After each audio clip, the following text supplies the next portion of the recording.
Je m'appelle Samuel. J'ai 26 ans et il y a 10 minutes, mon père a pris un fer neuf de golf pour s'en prendre à la seule chose qui me donne ma liberté.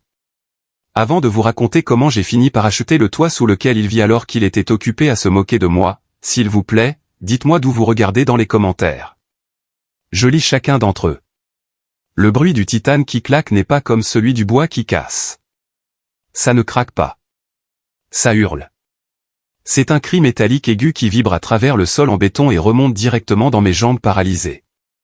J'étais assis là, impuissant, sur le sol froid et taché d'huile du garage, regardant la tête du club de golf se lever et s'abattre encore et encore. Mon père, Richard, n'était pas essoufflé. Il était calme, terriblement calme. Il ajusta les manchettes de son costume italien, un costume que je savais qu'il avait mis sur une carte de crédit spécifiquement pour aujourd'hui, et regarda les débris. Mon fauteuil roulant à cadre rigide sur mesure, une pièce d'ingénierie qui m'avait coûté $5000 et 2 ans d'économie, n'était plus qu'un tas de métal tordu. L'essieu était plié à un angle de 45 degrés.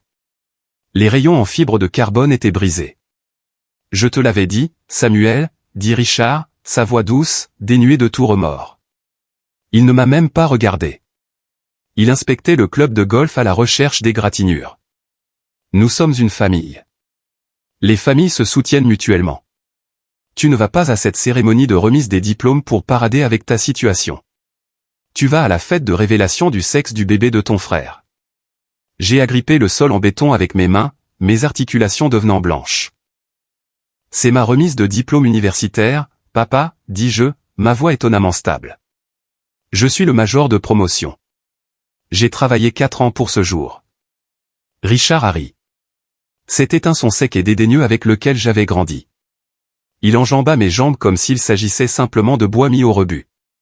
Major de quoi? Rester assis devant un ordinateur. Tout le monde s'en fiche. Samuel Julian nous donne un petit-fils. C'est un véritable héritage. C'est quelque chose à célébrer. Pas toi recevant un morceau de papier qui dit que tu es un intello. Il se dirigea vers sa voiture, une Rolls-Royce Phantom noire étincelante garée au centre du garage. C'était un leasing, bien sûr. Tout chez mes parents était un leasing, un prêt ou une façade. Il ouvrit la lourde porte, l'odeur du cuir coûteux s'échappant. Si tu ne peux pas aller à la remise des diplômes, dit-il en me regardant dans le rétroviseur alors qu'il démarrait le moteur, je suppose que tu devras venir à la fête prénatale. J'enverrai Julien avec la camionnette pour te charger plus tard. Ne va nulle part. Il sourit de sa propre cruauté. Ne va nulle part. Comme si je le pouvais. Sans mon fauteuil, j'étais coincé. La porte du garage s'ouvrit dans un grondement, laissant entrer la lumière aveuglante du matin du soleil de l'Arizona. Richard recula, les pneus crissant sur le gravier, et s'éloigna sans un regard en arrière. La porte se referma avec fracas, me replongeant dans la pénombre. Silence. Un silence lourd et étouffant. Pendant un moment, j'ai juste respiré. J'ai fixé la tache d'huile près de ma main gauche. Je pouvais sentir la colère monter dans ma poitrine, chaude et vive, mais je l'ai refoulée. La panique est un luxe que je ne pouvais pas me permettre. Les larmes sont un gaspillage d'hydratation. Il y a 7 ans, lorsque je suis tombé de 12 mètres lors d'un voyage d'escalade et que j'ai sectionné ma moelle épinière, j'ai appris que pleurer ne ramenait pas mes jambes, et pleurer ne réparerait certainement pas mon fauteuil roulant. Ma mère, Eleanor, était déjà partie. Elle était au salon de coiffure, probablement en train de se faire un brushing pour la fête, se plaignant à sa coiffeuse de la difficulté d'élever un fils adulte ayant des besoins spéciaux. Ils adoraient jouer les victimes. Ils adoraient la sympathie. Mais derrière les portes closes, je n'étais qu'une nuisance, un appareil cassé qu'ils ne pouvaient pas jeter à cause des voisins. J'ai cherché dans la poche intérieure de mon blazer. Je m'étais habillé tôt, anticipant une dispute, bien que je n'ai jamais prévu la violence. J'ai sorti mon téléphone. L'écran était fissuré. Julien l'avait accidentellement fait tomber de la table la semaine dernière, mais il fonctionnait toujours. Je n'ai pas appelé le 911. Pas encore. J'ai ouvert une application connectée à mon serveur local. Il y a 3 mois, j'avais installé une caméra sténopée dans le garage, cachée à l'intérieur d'une boîte poussiéreuse de décoration de Noël sur l'étagère du haut. Richard pensait que je passais tout mon temps au sous-sol à jouer à des jeux vidéo. Il ne savait pas que j'étais architecte principal en sécurité pour l'une des plus grandes entreprises de cybersécurité du pays. J'ai tapoté l'écran. Les images se sont chargées instantanément en résolution 4K. C'était parfait. L'éclairage était clair. L'audio était net. On pouvait entendre chaque mot. Tu n'es qu'un fardeau, Samuel. On pouvait voir la méchanceté dans son geste. On pouvait voir la destruction intentionnelle de biens. J'ai sauvegardé la vidéo sur 3 serveurs cloud différents. Ensuite, j'ai envoyé une copie à une adresse email sécurisée. Mon mouvement suivant fut d'ouvrir mon application de messagerie cryptée. J'ai trouvé le contact nommé Evelyn Pierce avocate. Evelyn n'est pas juste une avocate. C'est un requin en tailleur Chanel. Nous nous sommes rencontrés en ligne sur un forum pour personnes fortunées il y a 2 ans, quand j'avais besoin d'aide pour créer mes SARL afin de cacher mes revenus à mes parents.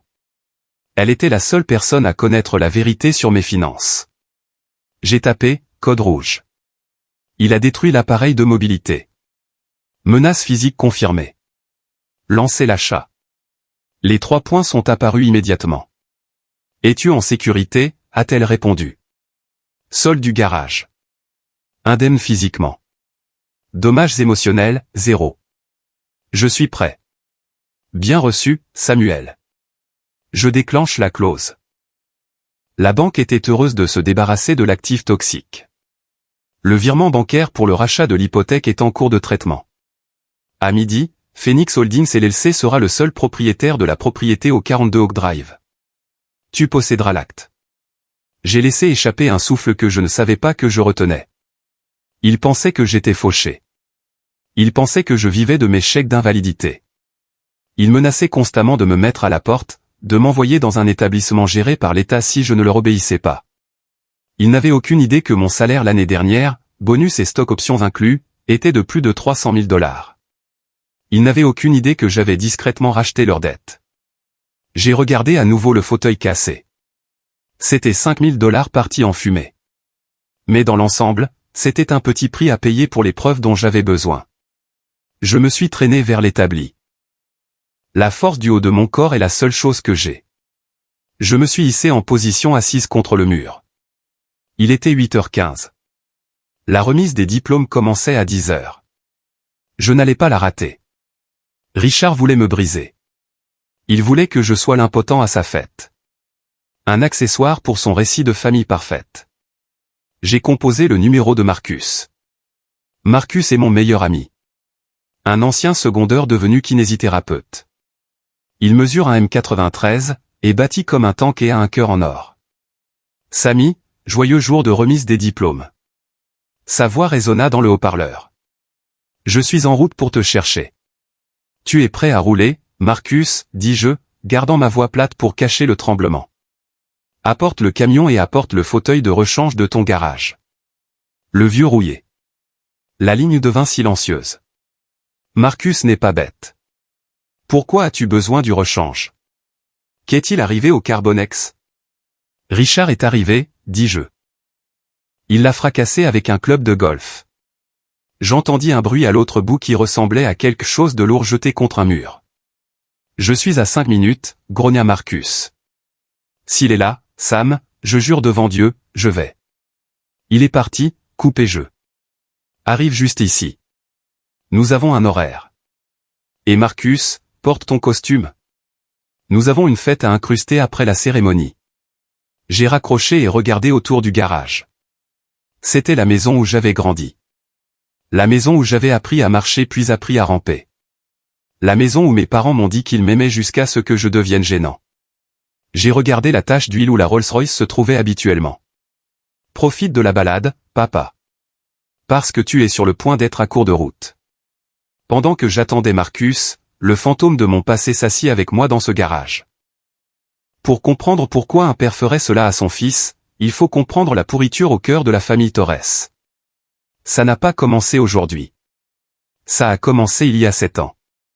J'avais 19 ans, j'étais en 2e année d'université avec une bourse complète d'athlétisme. J'étais l'enfant chéri à l'époque. Richard adorait se vanter de mes temps de sprint auprès de ses copains de golf. J'étais son trophée. Puis vint le voyage d'escalade à Sedona. C'était censé être un week-end amusant avec l'équipe. Je me souviens d'avoir tendu la main vers une prise. La sensation de la roche sous mes doigts et puis plus rien. Un mousqueton a lâché. Je suis tombé de 12 mètres. Je me suis réveillé aux soins intensifs avec des tubes dans la gorge. Le médecin se tenait au pied de mon lit avec un air sombre, mais je ne l'ai pas regardé. J'ai regardé mes parents. Ma mère pleurait, mais elle ne me regardait pas. Elle regardait Richard. Que allons-nous faire, Richard? Les escaliers, la salle de bain. La maison n'est pas construite pour ça. Et Richard, il n'avait pas l'air triste. Il avait l'air ennuyé. Il ressemblait à quelqu'un qui venait de trouver une égratignure sur sa nouvelle voiture. On va faire un procès, fut la première chose qu'il dit. Pas, ça va? Pas, on t'aime. Juste, on va faire un procès. Ils ont fait un procès. Ils ont obtenu un règlement d'assurance massif en mon nom. Mais parce que j'étais sous médicaments et en état de choc, Richard m'a convaincu de signer une procuration temporaire pour gérer les factures médicales. Je n'ai jamais vu un centime de cet argent. Soudain, nous avions une nouvelle cuisine. Soudain, Richard had a new watch.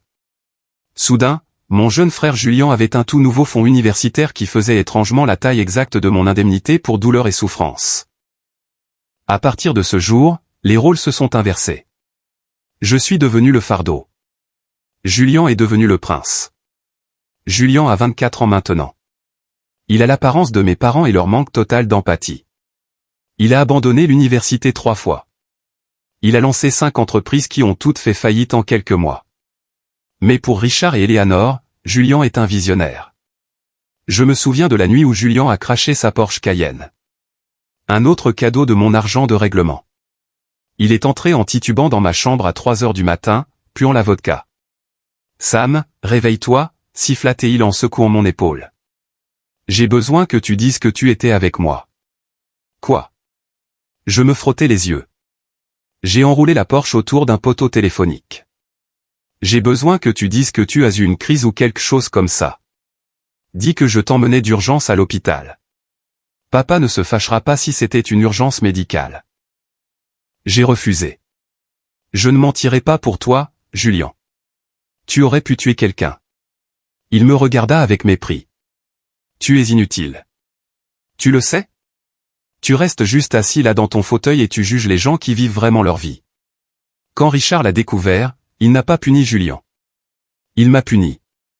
Il m'a crié dessus pour ne pas avoir soutenu la famille. Il a dit, ton frère a fait une erreur. Tu es censé être son filet de sécurité. Ce fut la nuit où j'ai cessé de leur faire confiance.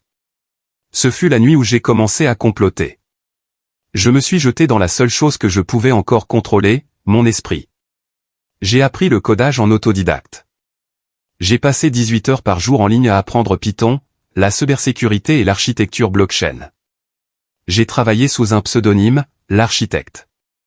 Au début, je gagnais peu d'argent. Puis, j'ai décroché un contrat avec un entrepreneur de la défense. Puis une promotion massive au poste de développeur principal pour une start-up de la Silicon Valley. J'ai canalisé chaque centime vers des comptes offshore et une fiducie aveugle. J'ai acheté mes propres vêtements, payé ma propre physiothérapie spécialisée, et j'ai même payé un loyer à mes parents. 1800 $ par mois pour une chambre dans laquelle j'ai grandi. Ils l'ont pris sans sourciller. Mais il y a 3 jours, tout a dégénéré. Je travaillais dans ma chambre quand j'ai entendu des voix venant de la bouche d'aération. La bouche d'aération communique directement avec la cuisine. Ils pensent que parce que mes jambes ne fonctionnent pas, mes oreilles non plus. La banque a encore appelé, Richard. La voix de ma mère tremblait. Il signifie l'avis de saisie la semaine prochaine. Nous avons 6 mois de retard. Je sais, Eleanor. Tais-toi à ce sujet, claqua Richard. Que allons-nous faire? La fête de Julien est ce week-end. Nous ne pouvons pas laisser les gens savoir que nous sommes fauchés. Les parents de Tiffany viennent. Ils sont riches. Nous ne serons pas fauchés, dit Richard, sa voix tombant dans un murmure conspirateur. J'ai trouvé les papiers de Samuel. Le facteur a déposé son relevé bancaire par erreur. Mon cœur s'arrêta. J'étais passé au 0 papier il y a des années, mais une banque avait envoyé une offre promotionnelle concernant mon fonds universitaire. Un petit compte hérité de ma grand-mère que je n'avais pas touché. Combien, demanda maman. 50 000 dans ce seul compte, dit Richard. Et je sais qu'il en a plus. Il ne dépense jamais ses chèques d'invalidité. Il thésaurise. C'est son argent, Richard. C'est notre argent. Richard frappa du poing sur la table. Il vit sous mon toit. Il mange ma nourriture. Après la remise des diplômes, je vais le faire déclarer mentalement incompétent pour gérer ses finances. J'ai déjà parlé au docteur Aéris. Pour une petite somme, il signera que la dépression de Samuel affecte son jugement. Nous obtiendrons la tutelle. Ensuite, nous viderons les comptes, paierons l'hypothèque et achèterons une maison à Julien pour le bébé. J'étais assis dans mon fauteuil roulant, figé. Ce n'était pas juste de mauvais parents. C'étaient des prédateurs. Ils prévoyaient de me faire le coup de Britney Spears. Ils voulaient prendre ma liberté, mon argent et ma vie. Cette nuit-là, je n'ai pas dormi. J'ai appelé Evelyne. Combien pour racheter la dette sur la maison de mes parents? Je lui ai demandé. Samuel, es-tu sûr? Renseigne-toi. Si la banque saisit, ils vendront la note à bas prix à un acheteur au comptant. Je veux être cet acheteur. Alors que j'étais assis dans le garage à attendre Marcus, fixant les restes brisés de ma vie, je n'étais pas seulement une victime. J'étais un chasseur tendant un piège. Ils voulaient une guerre. Ils étaient sur le point d'obtenir un hiver nucléaire. La tension était montée toute la semaine. Mais l'explosion a vraiment eu lieu au dîner hier soir. Ce repas a été le catalyseur de l'incident du club de golf ce matin. Nous étions assis dans la salle à manger. Le lustre était tamisé pour cacher la peinture écaillée dans les coins. Un entretien que mon père ignorait pour payer le leasing de sa voiture. Maman avait fait un rôti, mais elle a servi à Julien les meilleurs morceaux et m'a donné les bouts secs et nerveux. C'était mesquin, mais c'était leur façon de faire. Julien avait déjà bu 3 bières. Il était assis avec son bras autour de Tiffany, sa petite amie depuis 4 mois. Tiffany est compliquée. Elle est jolie d'une manière acérée et calculée. Elle me regardait avec des yeux trop alertes, trop évaluateurs. Alors, annonça Julien la bouche pleine de pommes de terre. La révélation du genre va être épique. J'ai commandé des canons à fumée bleue et rose et un drone. Samuel, tu vas piloter le drone, n'est-ce pas? Il n'a pas demandé. Il a ordonné. Je ne peux pas, Julien, dis-je, coupant ma viande lentement. Ma cérémonie de remise des diplômes commence à 10 heures. La fête est à midi. Je ne serai pas de retour à temps pour la révélation. La table devint silencieuse. Le seul bruit était le cliquetis des couverts. Annule la remise des diplômes, dit Richard. Il ne leva même pas les yeux de son assiette. Pardon, demandai-je. C'est juste une cérémonie, Samuel, intervint maman, sa voix mielleuse. Il t'envoie le diplôme par la poste de toute façon. Ce n'est pas comme si tu allais marcher sur la scène. C'est juste rouler. C'est gênant pour tout le monde. La cruauté de cette déclaration resta suspendue dans l'air. Gênant. Ma réussite était gênante pour eux. Je suis le major de promotion, répétai-je. Je fais un discours. Personne ne veut entendre un infirme se plaindre de la vie, ricana Julien. De plus, il s'agit du bébé, le premier petit enfant. Ne sois pas si égoïste, samedi, Tiffany intervint alors. Ouais, Sam, on a vraiment besoin de toi. De plus, on espérait que tu pourrais, tu sais, participer. La facture du traiteur est d'environ 3 000, et puisque tu ne paies pas de vrai loyer. J'ai regardé Tiffany. J'avais fait quelques recherches sur elle. Je paie les charges, Internet et l'aménagement paysager, dis-je. Et j'économise pour un dépôt sur un appartement. Je déménage le mois prochain. Ce fut le déclencheur. Richard laissa tomber sa fourchette, qui cliqueta bruyamment contre la porcelaine fine. Tu ne déménages pas, j'ai eu un travail à Seattle, mentis-je. Je pouvais travailler de n'importe où, mais j'avais besoin qu'il pense que je partais. Le salaire est bon. Je peux subvenir à mes besoins. Tu ne pars pas, rugit Richard, son visage devenant rouge. Tu penses que tu peux juste abandonner cette famille après tout ce que nous avons fait pour toi? Qui a changé tes draps? Qui t'a conduit à la thérapie? J'ai engagé une infirmière pour ça, papa. tu ne m'as conduit nulle part depuis 4 ans. N'ose pas me répondre. Richard se leva, me dominant. Voici la réalité, Samuel. Tu restes ici. Tu vas signer l'accès à tes comptes pour que je puisse gérer tes économies correctement. Tu ne comprends manifestement pas comment le monde fonctionne. Et demain, tu sautes cette cérémonie stupide et tu aides ton frère. Et si je ne le fais pas, le défi est jeu. Alors tu peux trouver un autre endroit pour dormir ce soir. Et bonne chance pour descendre ton fauteuil roulant par les marches de devant sans rampe. C'était une menace directe à ma sécurité. J'ai fini mon dîner en silence, mais mon esprit s'emballait. Plus tard cette nuit-là, alors que je me brossais les dents, j'ai vérifié les journaux du réseau. Être un expert en sécurité signifie que je surveille tout le trafic sur le Wi-Fi domestique. J'ai vu une conversation WhatsApp depuis le téléphone de Tiffany. C'était à un contact nommé Kyle, entraîneur personnel. Texte: endure juste encore quelques semaines, bébé. Le vieux est fauché, mais le frère a une cachette secrète. Julien est un idiot. Il croit n'importe quoi. Une fois que j'aurai la bague et que nous aurons accès à la fiducie familiale, je suis parti. Réponse: est-ce qu'il sait que le gosse n'est pas de lui? Texte: MDR. Il pense qu'il est un super étalon. Il n'en a aucune idée. Garde juste le silence sur l'arrangement de garde avec ton ex. J'ai besoin que ça ait l'air réel. J'ai fixé l'écran. Mon sang s'est glacé. Il n'y avait pas de bébé, ou du moins pas le bébé de Julien. Tiffany jouait l'arnaque à long terme. C'était une croqueuse de diamants creusant dans un puits sec, pensant qu'elle toucherait de l'eau. Elle ne savait pas que le seul argent dans cette maison était le mien. J'aurais pu leur dire. J'aurais pu rouler dans le salon et montrer à Richard le SMS. Regarde, papa, ton enfant chéri est cocu. Le bébé est un mensonge. Mais je savais ce qui se passerait.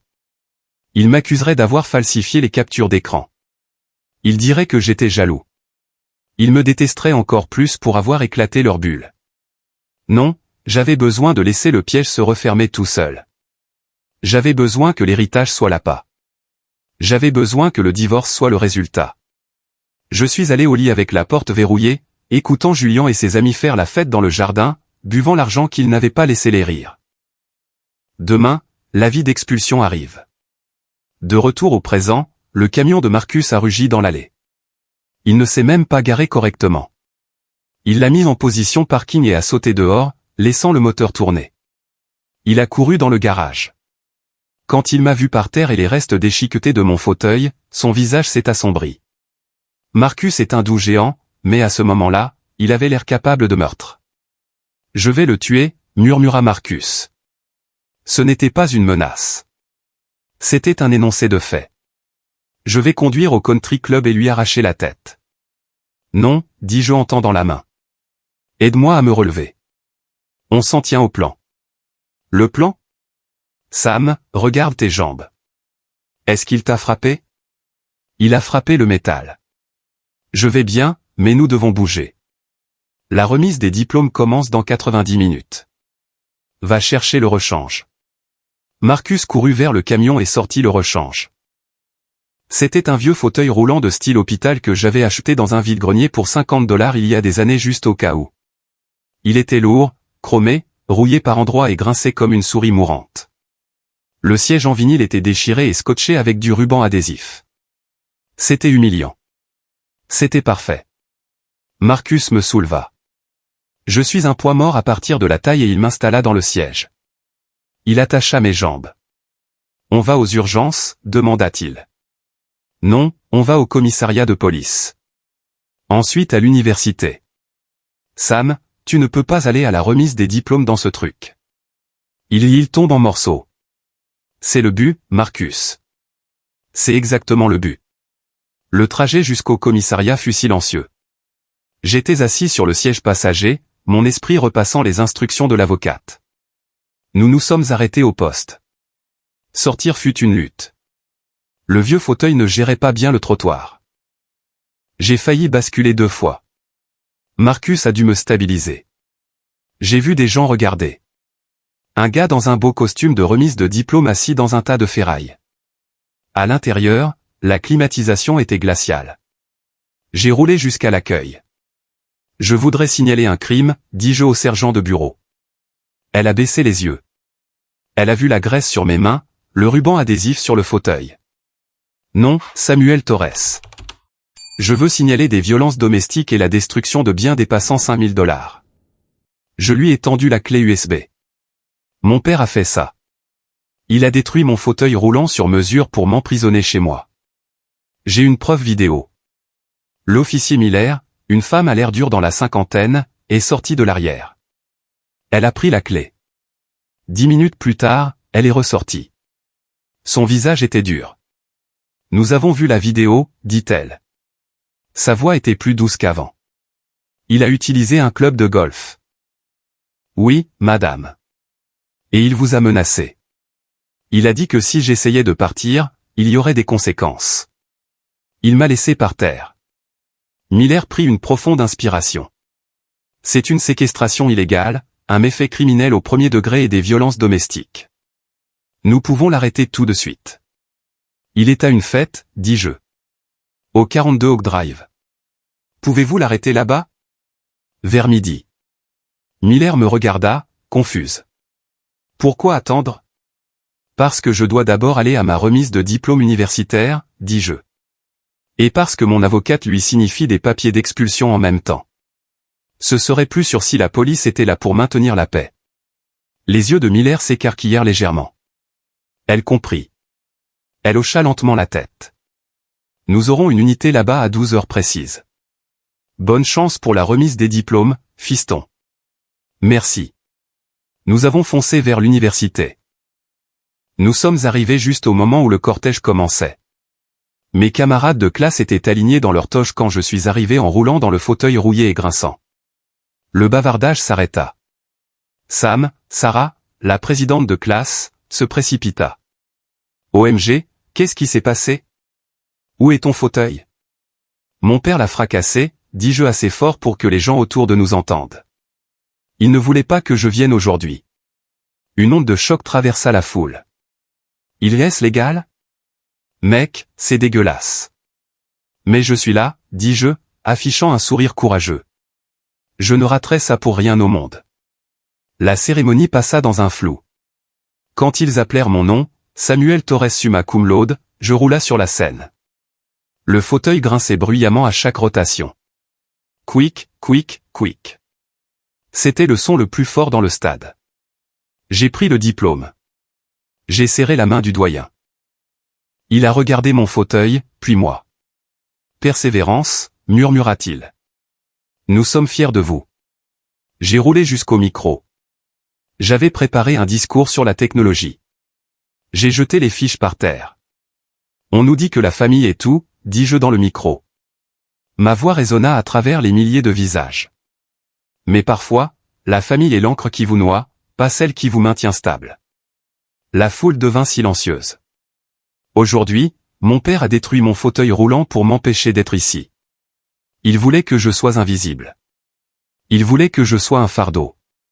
Mais j'ai réalisé quelque chose sur le sol de mon garage ce matin. J'ai agrippé le podium. Vous pouvez briser mes roues.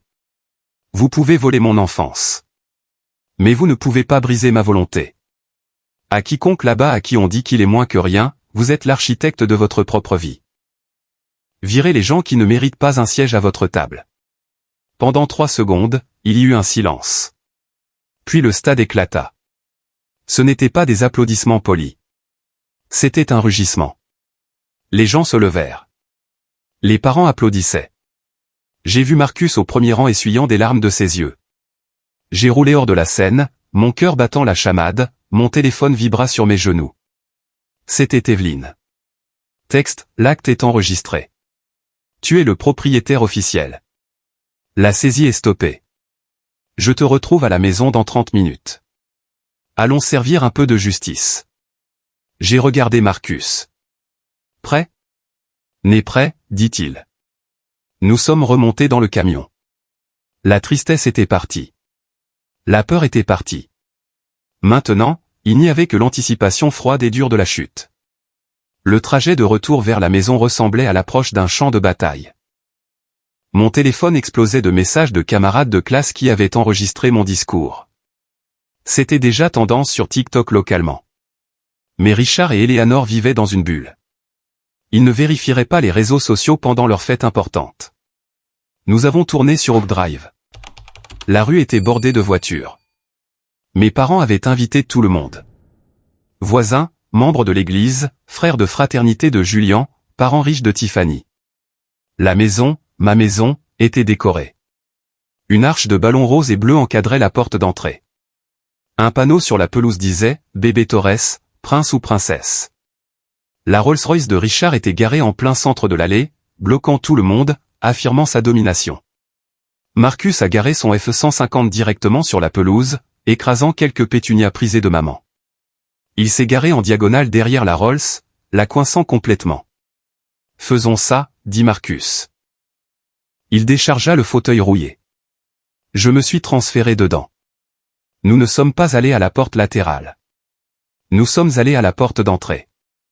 J'ai utilisé ma clé. Nous avons roulé à travers le hall. Je pouvais entendre la musique retentir depuis le jardin. Une chanson pop générique et entraînante. Nous avons traversé le salon, passé les photos de famille sur le mur, des photos de Julian gagnant des trophées de baseball, des photos de Richard jouant au golf. Il n'y avait pas une seule photo de moi après l'âge de 19 ans. Nous sommes sortis sur le patio. Il y avait environ 50 personnes. Un traiteur servait des cocktails de crevettes. Julian tenait un micro, l'air rougeau et heureux. Richard se tenait près du grill, tenant un scotch, riant bruyamment de quelque chose que le père de Tiffany avait dit. Les roues rouillées grincèrent sur les pavés. Quick, quick. Les têtes se tournèrent. La musique sembla s'estomper alors que les gens remarquaient le gars en toge de diplômé et le fauteuil roulant délabré. Samuel. Maman halta. Elle portait une robe rose qui était trop serrée. Elle laissa tomber son assiette. Richard se retourna. Son sourire disparut instantanément, remplacé par un regard de rage pure et non frelatée. Il marcha vers moi, ignorant les invités. Je te l'avais dit, siffla-t-il, sa voix basse mais audible. Je t'avais dit de ne pas revenir à moins d'être prêt à ramper. Regarde-toi. Tu ressembles à un sans-abri. Tu fais honte à cette famille. J'ai obtenu mon diplôme, papa, dis-je haut et fort. Summa cum laude. Je m'en fous, cria Richard. Les invités haltèrent. Il perdait son sang-froid. Sors. Sors de ma propriété avant que je ne te jette dehors moi-même. En fait, une voix coupa à travers la tension. Ce n'est pas lui qui doit partir. Evelyn Pierce sortit par la porte coulissante en verre. Elle avait l'air impeccable. Elle tenait un épais dossier juridique. « Qui êtes-vous » demanda Richard. « Je suis l'avocate de Samuel, » dit Evelyn. Richard ricana. « Avocate ? Pourquoi me poursuit-il ? Le fauteuil ? Je vous ferai un chèque. Maintenant sortez. » Ce n'est pas à propos du fauteuil, monsieur Torres, dit Evelyn calmement. Elle ouvrit le dossier et sortit un document avec un sceau doré. Ceci est une notification de propriété et d'expulsion immédiate. Expulsion ? Richard rit nerveusement. Il regarda ses invités. Désolé tout le monde. Mon fils fait une farce. Il est mentalement instable. Ce n'est pas une farce, papa, dis-je. Tu n'as pas payé l'hypothèque depuis 6 mois. La banque a initié la saisie la semaine dernière. Menteur, cria Richard. J'ai ça sous contrôle. Non, vous ne l'avez pas, intervint Evelyn. La banque a vendu la dette hier à une société de capital investissement appelée Phoenix Holdings LLC. Et alors, cracha Richard. Je vais traiter avec eux. Vous traitez avec lui. Evelyn me pointa du doigt. Richard se figea. Quoi ? Je suis Phoenix Holdings, dis-je. J'ai racheté la dette ce matin, papa. Je l'ai payée intégralement. Je possède l'acte. Je possède cette maison. Je possède la piscine. Je possède le garage où tu as fracassé mes jambes. Tu es fauché, balbutia Julian, s'avançant. Tu vis à nos crochets. Je gagne 300 000 $ par an, dis-je calmement. Je paie les charges que tu utilises pour jouer aux jeux vidéo. Je paie la nourriture que tu manges, mais ça s'arrête maintenant. Tu ne peux pas posséder cette maison, hurla maman. Richard, dis-lui que je... Richard avait l'air pâle. Il regarda Evelyne. Est-ce réel? Légalement contraignant, dit Evelyne. Et puisque vous n'avez pas de contrat de location, Samuel exerce son droit d'expulser les squatteurs. Vous avez 1 heure pour quitter les lieux. Espèce de petit bâtard ingrat. Richard se jeta sur moi. Il leva la main pour me frapper. Oup! Oup! Les sirènes étaient assourdissantes. L'officier Miller et 3 autres officiers arrivèrent en marchant sur le côté de la maison. Richard Torres, cria Miller. Les mains bien en évidence. C'est ma maison, hurla Richard en se retournant. Plus maintenant, dit Miller. Vous êtes en état d'arrestation pour méfaits criminels, abus domestiques et fraude à l'assurance. Fraude? Richard cligna des yeux. Nous avons les journaux, papa, dis-je. Les fausses réclamations médicales, l'argent que tu as volé de mon règlement, tout est dans le rapport que je leur ai envoyé. Les officiers attrapèrent Richard. Il essaya de résister, mais ils le plaquèrent contre la table du traiteur. Le cocktail de crevettes vola. Les invités sortaient leur téléphone, enregistrant tout. Eleanor, fais quelque chose, cria Richard alors qu'il le menottait. Maman sanglotait, mais elle ne bougeait pas vers lui. Elle me regardait avec terreur. Samuel, gémit-elle. Nous sommes une famille. Non, dis-je. Nous sommes des colocataires et votre bail est terminé. Le chaos qui suivit l'arrestation de Richard fut absolu. C'était comme regarder un barrage céder. Richard fut traîné au loin, criant des obscénités, poussé à l'arrière d'une voiture de police. La dépanneuse arriva pour la Rolls-Royce. Il s'avère qu'Evelyne avait aussi prévenu l'agence de leasing. Ils l'ont accroché juste là dans l'allée. Les invités se bousculaient pour partir. C'était humiliant pour eux et satisfaisant pour moi. Julien se tenait au milieu du patio tenant le ballon de révélation du genre. Il ressemblait à un enfant perdu. Mais le bébé, marmonna-t-il. On doit révéler le genre. Il n'y a pas de bébé, Julien, dis-je. Julien me regarda confus. Quoi? J'ai pointé Tiffany.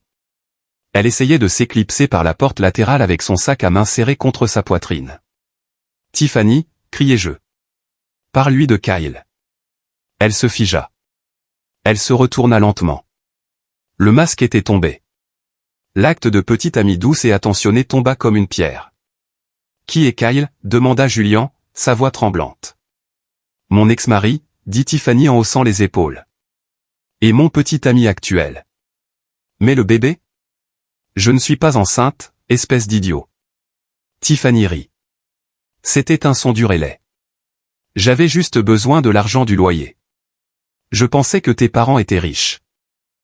Je pensais que si je leur donnais un petit-fils, ils nous installeraient. Mais il s'avère que ton frère est le seul à avoir 2 sous devant lui. Elle jeta l'écharpe de future maman par terre. Je me tire. Amusez-vous bien à être SDF. Julien resta là, la bouche ouverte. Le ballon glissa de sa main et s'envola dans le ciel bleu de l'Arizona. Pop. Il heurta une branche de cactus et éclata. Pas de fumée rose, pas de fumée bleue, juste de l'air vide. Maman s'effondra sur une chaise de jardin, gémissant. Mon petit bébé, ma maison. Samuel, comment peux-tu faire ça? Comment as-tu pu regarder papa fracasser mon fauteuil et partir? Lui demandai-je. Comment as-tu pu voler mon argent? Je protégeais la famille. Tu protégeais ton style de vie, corrigeai-je. Et maintenant c'est fini. Evelyne s'avança.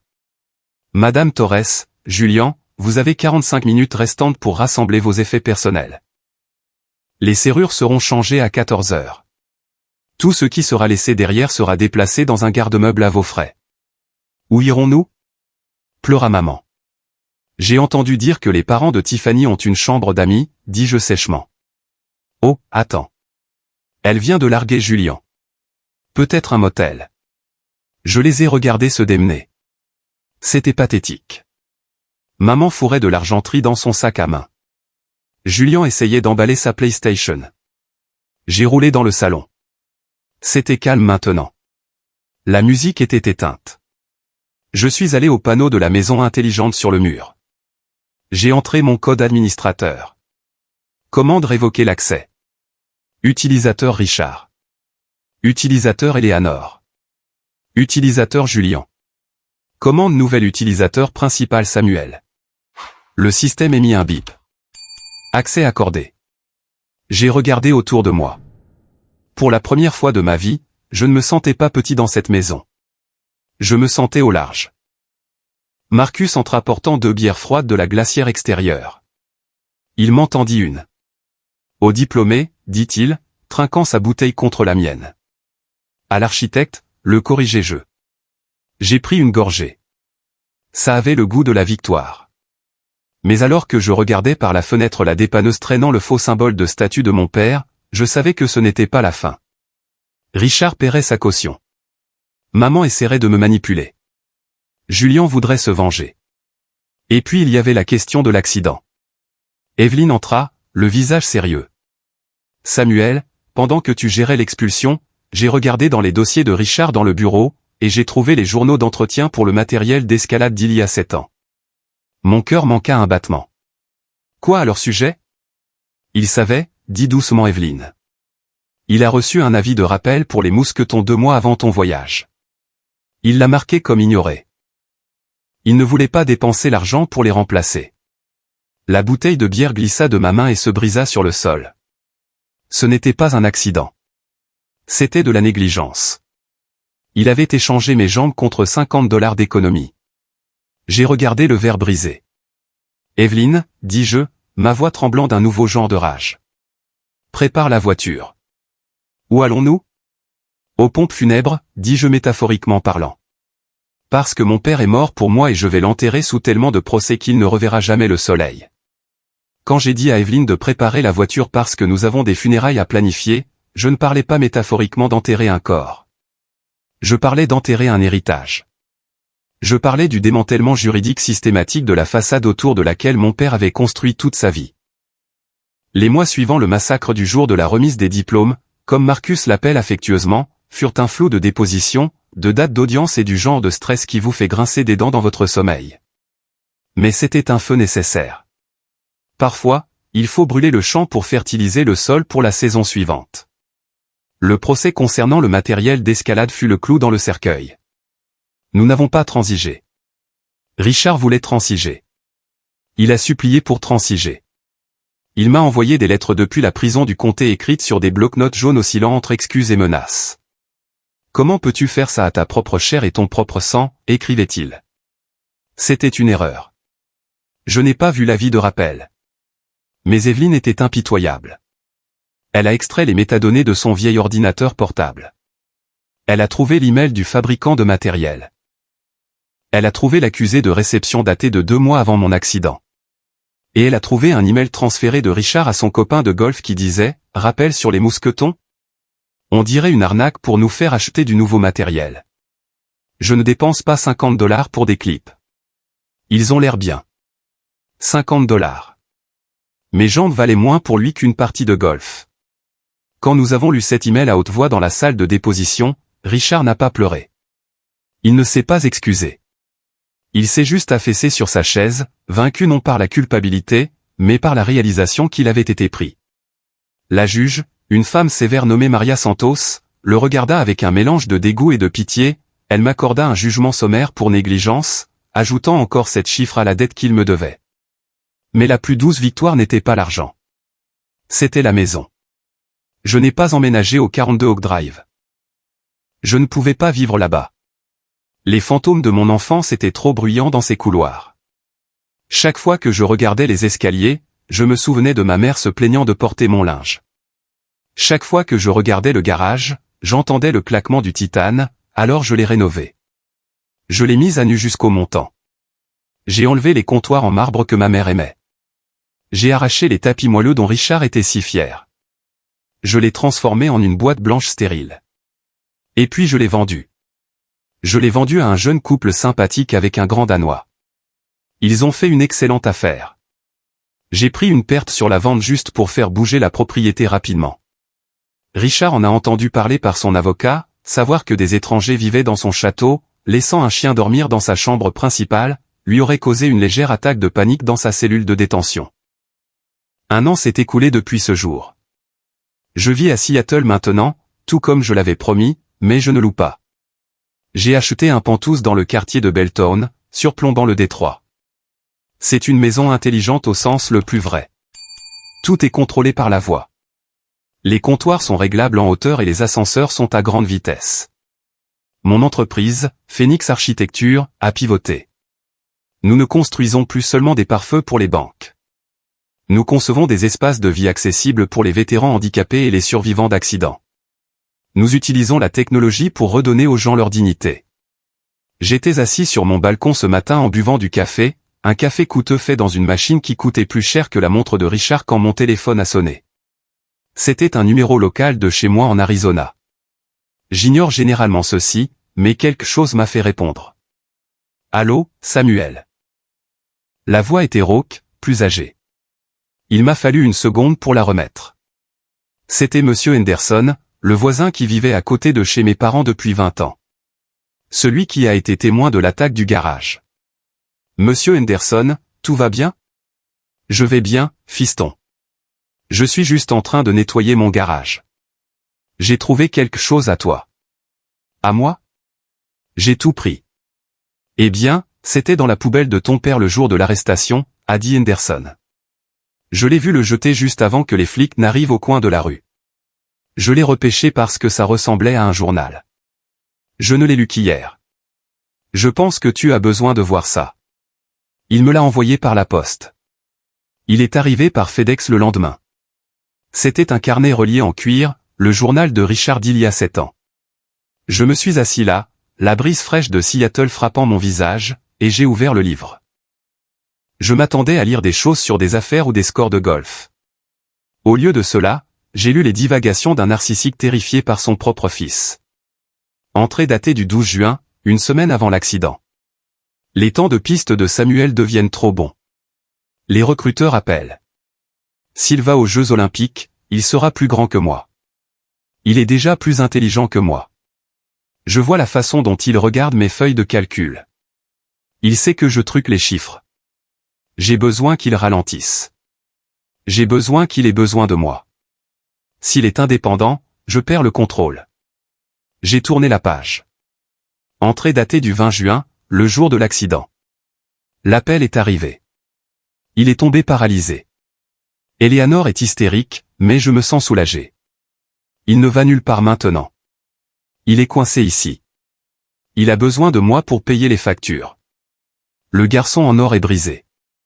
Maintenant, je peux être à nouveau le chef de la maison. J'ai fermé le livre. Mes mains ne tremblaient pas cette fois. Pendant des années, je me suis demandé si j'étais impossible à aimer. Je me suis demandé si j'étais un fardeau. Mais ce livre prouvait le contraire. Je n'étais pas un fardeau. J'étais une menace. Mon potentiel était si grand que mon propre père me préférait briser plutôt que couronner de succès. C'était la dernière pièce de clôture dont je ne savais pas que j'avais besoin. J'ai décidé de faire un voyage en Arizona. Pas par nostalgie, mais pour voir la réalité de la nouvelle aube pour le reste du clan Torres. Je ne leur ai pas dit que je venais. J'ai loué une voiture, une camionnette spécialisée avec des commandes manuelles, et j'ai conduit devant le vieux quartier. Je me suis arrêté à un lave-auto Sudenshine à la périphérie de la ville. Evelyn m'avait dit que c'était là que Richard travaillait dans le cadre de son programme de semi-liberté. Je me suis garé de l'autre côté de la rue et il était là. Richard Torres, l'homme qui portait des costumes à $2000 et criait sur les serveurs si son steak était légèrement trop cuit, portait une combinaison jaune fluo. Il essuyait les jantes d'une Honda Civic.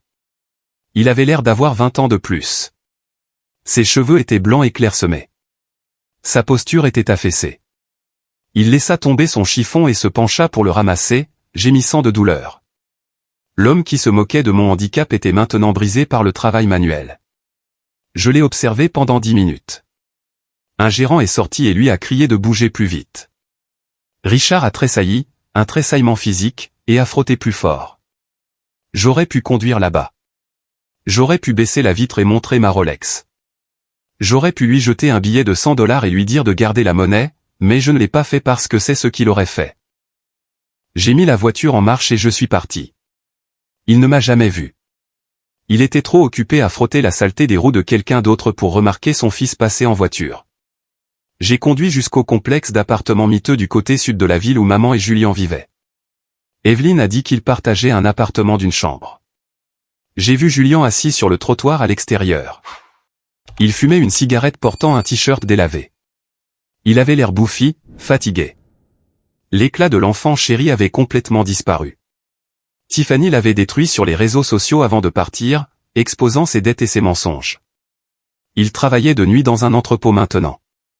Maman est sortie par la porte. Elle portait un panier de linge vers les machines à pièces communes. Elle avait l'air fatiguée, ses cheveux gris et en désordre. Elle criait quelque chose à Julien, probablement en le harcelant à propos d'argent. Ils avaient l'air misérables. Ils avaient l'air piégés. Et soudain, j'ai réalisé quelque chose de profond. Je ne les détestais plus. La haine demande de l'énergie. La haine exige que vous accordiez de la valeur à l'objet de votre émotion. Je ne les valorisais pas. C'étaient juste des étrangers qui me connaissaient autrefois. J'ai conduit à l'aéroport. J'avais un vol à prendre. J'avais une réunion avec une entreprise de robotique à Tokyo la semaine prochaine. Nous travaillons sur un prototype d'exosquelette qui pourrait permettre aux paraplégiques de marcher sur de courtes distances. J'étais le pilote d'essai. Alors que l'avion décollait, s'élevant au-dessus du désert, laissant la chaleur et la poussière derrière lui, j'ai regardé la grille de la ville. Quelque part là-bas, dans un appartement exigu et un lave-auto chaud, la famille Torres vivait la vie qu'elle avait méritée, et je volais vers la vie que j'avais construite. 3 mois plus tard, Tokyo, Japon. La pièce était silencieuse, sauf pour le bourdonnement des servomoteurs et le vrombissement logiciel de l'hydraulique. J'étais debout, pas appuyé, pas soutenu. Debout. L'exosquelette, un cadre élégant en fibre de carbone et alliage léger, enveloppait mes jambes et le bas de mon dos. Il était connecté à une interface neurale qui lisait les changements subtils de l'équilibre de mon haut du corps. Système vert, dit le docteur Tanaka, regardant les moniteurs. Comment ça se sent, Samuel sent? Ça fait grand, dis-je. Un sourire se dessinant sur mon visage. J'ai fait un pas, puis un autre. Les jambes robotiques bougeaient avec une grâce fluide, traduisant mon intention en mouvement. Clump weir clump. Ce n'était pas courir. Ce n'était pas sprinter, mais c'était marcher. J'ai marché jusqu'à la fenêtre du laboratoire. La ligne d'horizon de Tokyo était illuminée comme un circuit imprimé dans la nuit. J'ai pensé au fauteuil roulant, celui que Richard a fracassé. Il pensait qu'en détruisant le fauteuil, il détruisait mon mouvement. Il ne comprenait pas qu'un architecte ne fait pas que réparer. Nous améliorons. J'ai pris un selfie. Moi debout avec l'exosquelette brillant sous les lumières. Je l'ai posté sur mon Instagram. Je n'ai pas bloqué ma famille. Je voulais qu'ils le voient. La légende était simple. Ils ont cassé mes roues pour que je ne parte pas, alors j'ai construit des ailes à la place. En 1 heure, le post avait des milliers de likes. Et puis j'ai vu les notifications. L'utilisateur Eleanor55 a aimé votre photo. L'utilisateur Eleanor55 a commenté, mon bébé, tu as l'air si grand. Appelle ta mère. Tu nous manques. On peut arranger ça. J'ai fixé le commentaire.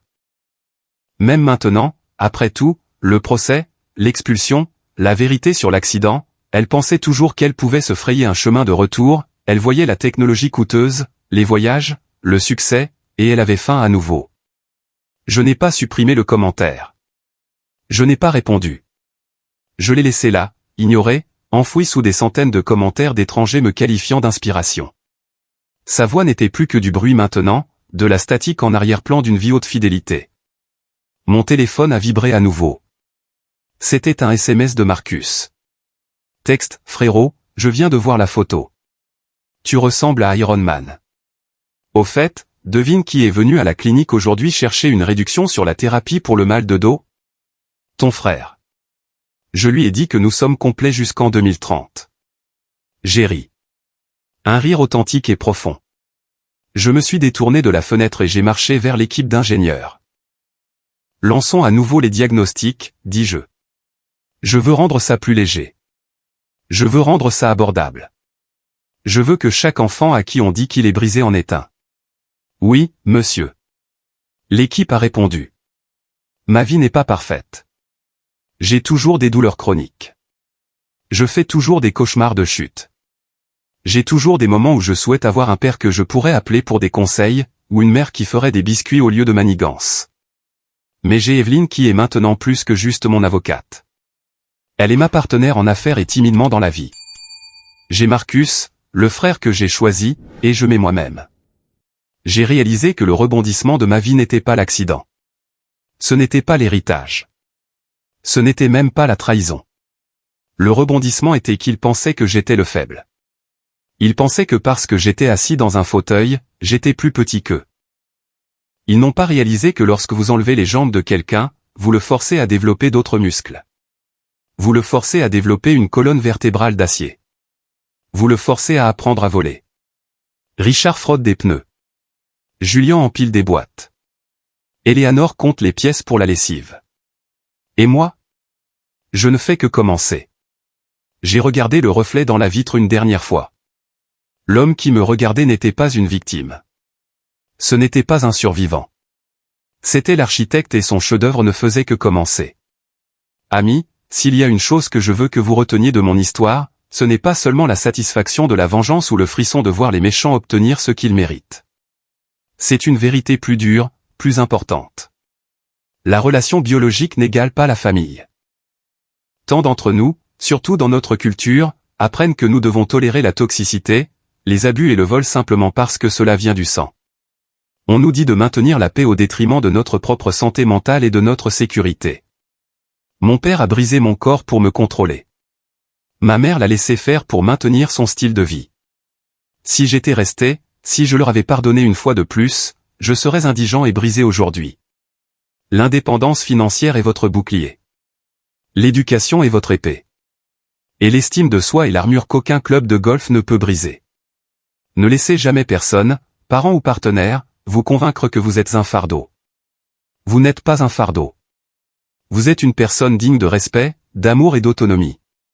Si les gens autour de vous ne peuvent pas voir cela, il est temps de les expulser de votre vie émotionnellement et physiquement. Construire une nouvelle vie sur les cendres de l'ancienne est effrayant. C'est solitaire au début, mais la vue depuis le pantouse de votre propre intégrité vaut chaque marche que vous devez gravir.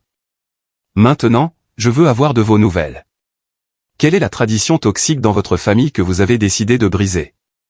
Ou si cette histoire a résonné en vous et que vous êtes heureux que je me sois enfin défendu, commentez simplement le mot bien ci-dessous.